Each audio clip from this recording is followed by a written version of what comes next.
तो आज की इस वीडियो में बताने वाला हूँ कि आप साधारण ब्याज कैसे निकालोगे। जैसे आपके सामने एक क्वेश्चन है, ठीक है। आपके सामने एक क्वेश्चन दिया हुआ साधारण ब्याज का। तो इसका बहुत ही सिंपल सा तरीका देखिए, यहाँ पे जो सूत्र लगेगा वो है ब्याज बराबर मूलधन गुणे समय गुणे दर बटे 100। ये इसका सूत्र है और इसे आपको निकालना कैसे। जैसे यहाँ पे देखिए, मैं अभी जितना भी दिया हुआ क्वेश्चन में, ठीक है, सबको अलग अलग मैं लिख लेता हूँ। तो पहले मूलधन देख लेते हैं, मूलधन कितना दिया हुआ। तो मूलधन यहाँ पे दिया हुआ है 10,000, ठीक है। मूलधन यहाँ पे है 10,000। तो हम पहले इसको अलग अलग लिख लेते हैं। मूलधन हो गया। अब हमारा दिखा है समय देखते हैं कितना है। तो यहाँ पे समय दिया 2 वर्ष, यहाँ पे दिया वर्ष में। अब हम इसे यहाँ पे पूछा क्या, मासिक ब्याज, ठीक है। तो हम इसे 2 वर्ष को बदलेंगे माह में। तो 2 वर्ष, 1 वर्ष बराबर कितना होता है, 12 माह, ठीक है। तो हम लिख देते हैं, मैं पूरा डिटेल में लिख के आपको समझा रहा हूँ। 1 वर्ष में होता है 12 माह, ठीक है, 12 माह। तो 2 वर्ष में हो जाएगा 24 माह। ये आपका हो गया, समय निकल गया। समय कितना हो गया, 24 माह। 12 से 2 मल्टीप्लाई कर देंगे, हमारा निकल जाएगा, आ जाएगा 24 माह हमारा हो जाएगा। इसके बाद दर देखते हैं, दर कितना है। दर दिया हुआ 3% दर दिया हुआ।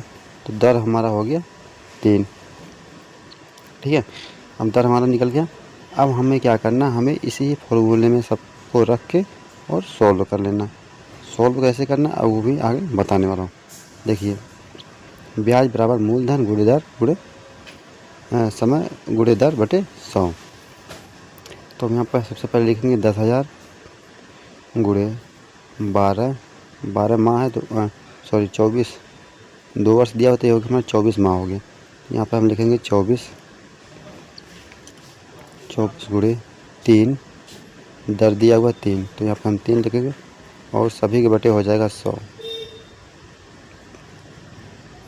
ये हमारा हो गया 100। अब हम क्या देखेंगे, यहाँ पे 2 जीरो से ऊपर 2 जीरो, नीचे 2 जीरो। तो 2 जीरो से 2 जीरो कट जाएगा बहुत ही आसानी से। ये 2 जीरो से 2 जीरो कट गया। अब हमारा बचा क्या, 100 गुणे 24 गुणे 3। ये हमारा यहाँ पे भी बच गया। अब इसे हम कर लेंगे मल्टीप्लाई, तीनों को मल्टीप्लाई कर लेंगे। तो ये हमारा हो जाएगा 24 का 3 में मल्टीप्लाई करेंगे तो 100 गुणे 24 में करेंगे तो 4 3 कितना होता है, 12, 2 हाथ में आया 1 और 2 3 6 1 7, ये हो गया 72, ठीक है। 100 गुणे 72, तो ये हमारा हो जाएगा लास्ट में 7200। ये हो गया हमारा 7200 हो गया। अब ये हमारा निकल के आ गया ब्याज, ठीक है। तो ये हमारा होगा आंसर, 7200 क्या होगा हमारा आंसर होगा। जो यहाँ पे पूछा गया 10,000 रुपये का 3% मासिक ब्याज की दर से 2 वर्ष का ब्याज कितना होगा, तो वो हमारा होगा 7200 रुपये। जो फार्मूला है, ये फार्मूला आपको याद रखना है हमेशा, ठीक है। ब्याज बराबर मूलधन गुणे समय गुणे दर बटे 100।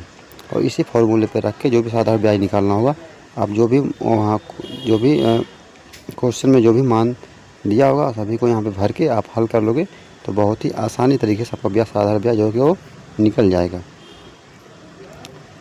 ये रहा साधारण ब्याज निकालने का सबसे आसान तरीका। सबसे आसान तरीका यही है साधारण ब्याज निकालने का, ठीक है। ये इस तरीके से आप अगर कोई भी क्वेश्चन आता है कहीं भी कभी भी पूछा जाता है तो आप निकाल सकते हो। दूसरा क्या, इसे हम इंग्लिश में लिख दोगे। अगर जैसे क्या होता है, ब्याज बराबर इंटरेस्ट बराबर क्या होता है, ठीक है, मूलधन जो प्रिंसिपल अपना होता है, जो इंग्लिश में बोलते हैं मूलधन को प्रिंसिपल बोलते हैं, गुणे टाइम गुणे ठीक है दर। तो ये अब कहीं भी ऐसा भी दिया होगा तो आप ऐसे भी लिख सकते हो। तो दोनों सेम है, इसमें कोई डिफरेंस नहीं है। तो आशा करता हूँ ये आपको ये क्वेश्चन जो है बहुत ही आसानी तरीके से समझ में आ गया होगा।